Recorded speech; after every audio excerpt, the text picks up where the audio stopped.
ഉമ്മൻചാണ്ടിയുടെ കാലത്തെ ആ യുഗം എന്ന് പറഞ്ഞു കഴിഞ്ഞാൽ നമുക്ക് അറിഞ്ഞൂടെ എന്തായിരുന്നു എന്നുള്ളത്. നമസ്കാരം.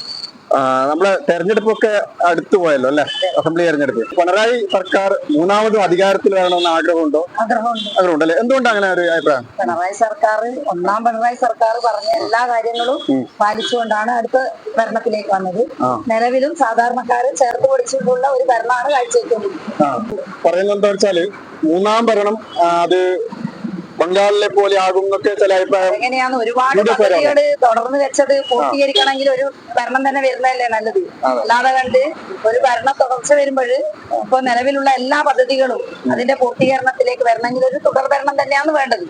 അല്ലാതെ കണ്ട് മറ്റൊരു ഭരണം വരികയാണെങ്കിൽ ഇപ്പൊ നിലവിലുള്ള എല്ലാം അവരതിനെ അവിടെ തച്ചടക്കുന്ന രീതിയിലേക്കാണ് കാര്യങ്ങൾ പോകുന്നത്. UDF പറയുന്നത് ഉമ്മൻചാണ്ടിയുടെ കാലത്തെ ആ യുഗം തിരിച്ചുകൊണ്ടുവരണോ?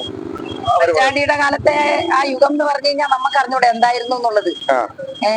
ഏത് മേഖലയിലും 18 മാസം കുടിശ്ശികയാക്കി വെച്ച പെൻഷൻ സാധാരണക്കാരെ ചേർത്ത് പിടിച്ചുകൊണ്ട് ഇന്നത്തെ ഈ ഇടതുപക്ഷ സർക്കാർ എത്ര ആൾക്കാരുടെ കണ്ണീരിനാണ് പരിഹാരം കണ്ടെത്തിയെന്ന് നമുക്ക് മനസ്സിലാക്കാം. നമ്മൾ കേരളത്തിന്റെ ഒരു ശാപമാണ്. കാരണം 5 കൊല്ലം ഇടതുപക്ഷ ജനാധിപത്യ മുന്നോട്ട് ഭരിക്കും, പിന്നെ വീണ്ടും UDF വരും.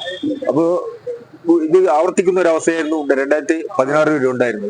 അപ്പൊ അതിന്നൊരു മാറ്റം വന്നപ്പോൾ കേരളത്തിന്റെ എല്ലാ രംഗങ്ങളിലും വലിയ പുരോഗതി ഉണ്ടാക്കാൻ വേണ്ടി കഴിയും. മുമ്പെങ്ങും ഇല്ലാത്ത രീതിയിലുള്ള വികസനം, അതെ, വലിയ വികസന മുന്നേറ്റങ്ങൾ ഉണ്ടാക്കാൻ വേണ്ടി കഴിഞ്ഞിട്ടുണ്ട്. മൂന്നാമതും ഇടതുപക്ഷ മുന്നണി സർക്കാർ വരണം എന്നുള്ളത് കേരളത്തിന്റെ ഭാവി കേരളത്തിന്റെ നാളത്തെ കേരളത്തിന്റെ ഏറ്റവും പ്രധാനപ്പെട്ട ഒരു ആവശ്യമായിട്ടാണ് ഞാൻ കരുതുന്നത്.